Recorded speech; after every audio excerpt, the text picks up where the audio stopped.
जय हिंद। तो आज हम पढ़ेंगे कि पर कैपिटा इनकम यानी पीसीआई क्या होता है। ठीक है, तो पीसीआई का मीनिंग पहले हम पढ़ लेते हैं क्या होता है।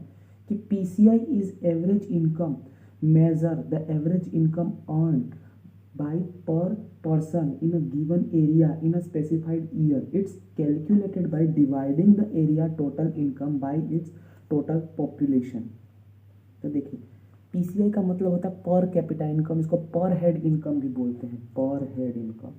तो आपको कहीं अगर लिखा हुआ देखा मिल जाए कि पर हेड इनकम, तो वो भी पर कैपिटा इनकम में होता है कि एक एक कंट्री के अंदर जितना लोग रहता है वो कितना कमाता है पूरा साल के अंदर, और उसको जब पॉपुलेशन से डिवाइड कर देते हैं तो हमको मिलता है पर कैपिटा इनकम। तो पर कैपिटा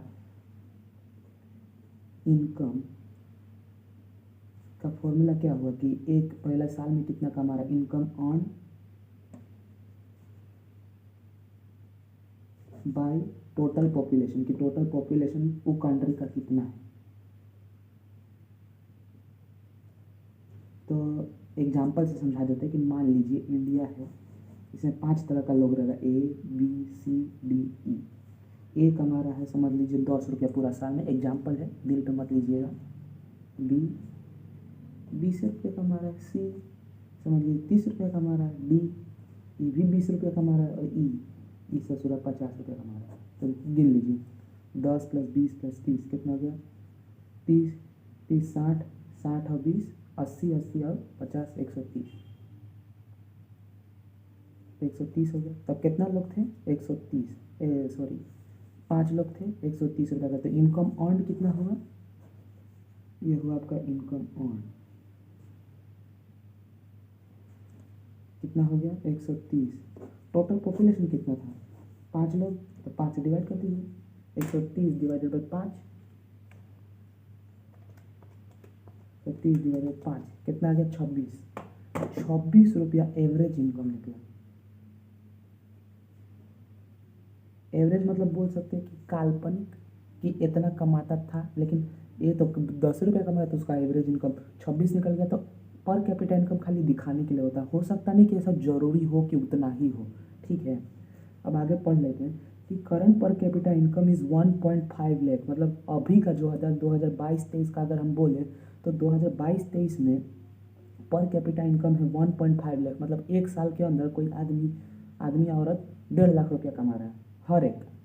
फिर आता है India is the 144th position out of 194 economies terms of GDP nominal per capita. मतलब हम पर कैपिटा इनकम में 144th स्थान पे आते हैं।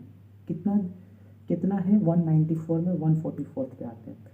अभी हमारा बांग्लादेश पे वो क्या है कि हम उससे भी नीचे आ गए हैं, लेकिन उससे हमको कोई दुख नहीं होना चाहिए। क्या है कि बांग्लादेश को मिल रहा है लोन कहाँ से, चाइना से। तो लोन चाइना से मिल रहा है तो उसको वो पर कैपिटा इनकम अपना बढ़ा के दिखा रहा है, तो उससे हमको फ़र्क नहीं पड़ता। लेकिन हम भी हैं कि हम अपना per capita income in future और बेहतर कर लेंगे। और बांग्लादेश और इंडिया का क्या कंपैरिजन करो, उसका पॉपुलेशन देखो हमारा पॉपुलेशन देखो, दोनों में ज़मीन आसमान का फ़र्क पड़ जाएगा। तो पर कैपिटा इनकम कम आए तो कोई दिक्कत नहीं है।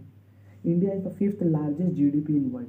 इंडिया का जो पोजीशन है जीडीपी में 5वें स्थान पे है, 5वें स्थान पे है। और ये कभी कभी ऊपर नीचे होते रहता है, जैसे वो 6th स्थान पे भी आ जाता है, कभी कभी वो 5th स्थान पे आ जाता है। क्यों, क्योंकि इंडिया का और यूके का जीडीपी ऑलमोस्ट एक ही जैसा है, बस 0.3 का अंतर है। तो सबसे पहला कौन है, यूएसए 22.3 ट्रिलियन, दूसरा चाइना 19.9 ट्रिलियन डॉलर, जापान 5.1। पहला दो तो एकदम मतलब इतना बोल सकते कंपटीशन नहीं है, लेकिन तीसरा से तो बिल्कुल कंपटीशन ही नहीं है। ये तो लगता है जापान पता नहीं कब पहुंचेगा यूएसए के। India is the all set of achieve 5 trillion in the 5 trillion आएगा, हम लिखना भूल गए। 5 trillion GDP in 2024 and 25। Union minister of Nitin Gadkari जो हमारे यूनियन मिनिस्टर है, उन्होंने बोला था कि 2025 तक हम 5 ट्रिलियन जीडीपी बन जाएंगे। मतलब फिफ्थ लार्जेस्ट रहेगी, लेकिन 5 ट्रिलियन तक हमारा पहुंचने का लक्ष्य है कि हम 5 ट्रिलियन तक पहुंचेंगे। तो ठीक है, आपको पसंद आया तो लाइक कर दीजिएगा।